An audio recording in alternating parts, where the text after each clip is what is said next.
12.2 Properties of Alcohols. In this section we're going to describe the classification of alcohols and learn how to figure out if alcohols are soluble in water or not. First of all, alcohols are classified by the number of carbon chain groups that are attached to the carbon next to the hydroxyl group. So here's our OH, our hydroxyl group. Look at the carbon next to it. Now, look to see how many carbon chains are attached to this carbon. So we see a hydrogen, and then we see a carbon chain, so only one of them. So this is called a primary alcohol. Now in this example of this alcohol, the carbon that's attached to the alcohol group has two different carbon chains attached to it.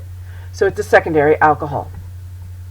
This alcohol here we have our OH group. You look at the carbon attached to it, it has three different carbon types of groups attached to it, so it's tertiary.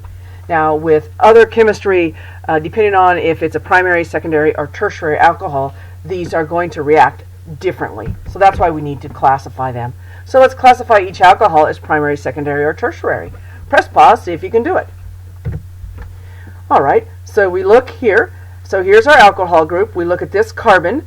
It's attached to one carbon group on one side and another carbon group on the other. So that means it's attached to two different carbon chains, so it's secondary. On B, this OH is attached to a carbon that's only attached to one kind of carbon chain, so it's primary. On C, this OH is attached to a carbon that has three different carbon groups attached to it, so it's tertiary.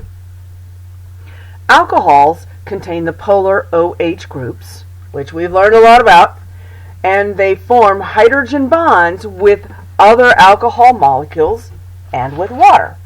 And so as we look at our hydrogen bonds here, here's for example, our methanol. Here's our carbon of the methanol. And then here's the OH, so here's our alcohol. So our alcohol is partially negative, so you'll notice how it can form attractive bonds to, here's our water molecule, our oxygen with our hydrogens. So the hydrogens are partially positive. So there's this attraction between this hydrogen of the water molecule and the electrons right here on the oxygen, and ditto for this other water molecule to the electrons right here on the other side of the oxygen molecule.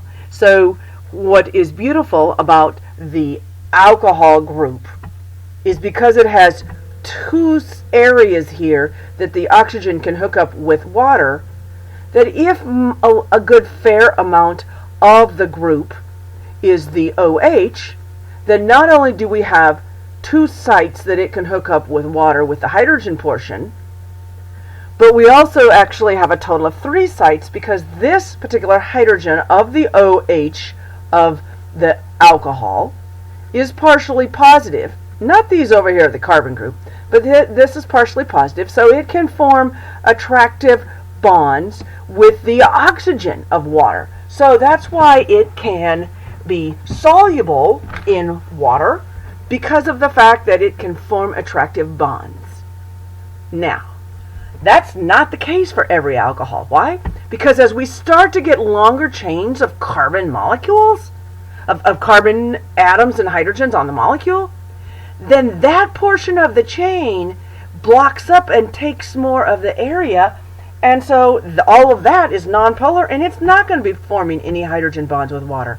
So consequently, when you get a longer chain of carbons on your alcohol, the nonpolar end has too much of effect, takes up too much space, and that is going to make the fact that the alcohol is no longer soluble in water.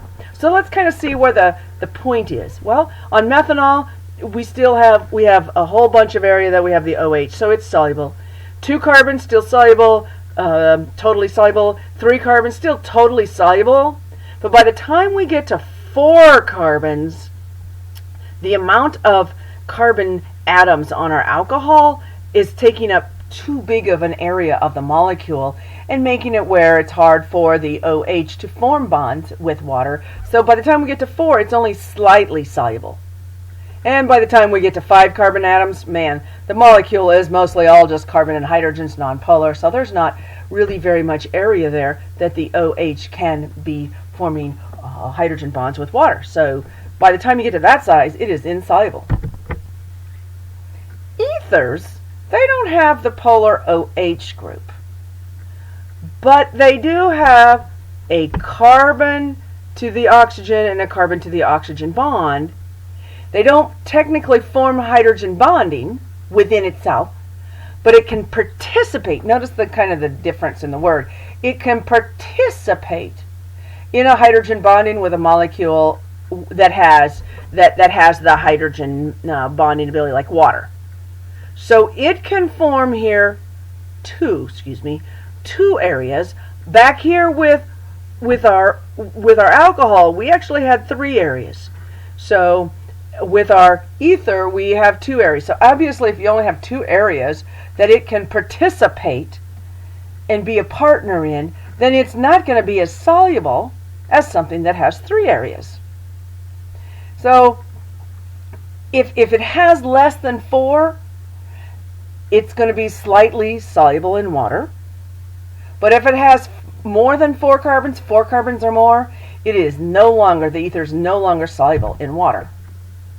So let's press pause and come back and tell me if each is soluble in water and tell me why.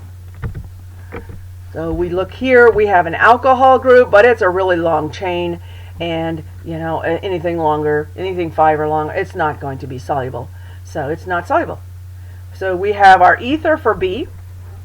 We have a total of 3 carbons, so anything less than 4 carbons is slightly soluble, so it's slightly soluble in water. And these short-chain alcohols can form hydrogen bonds with water, and so this is soluble. Hand sanitizers containing ethanol or propanol as their active ingredient are used as an alternative to washing hands.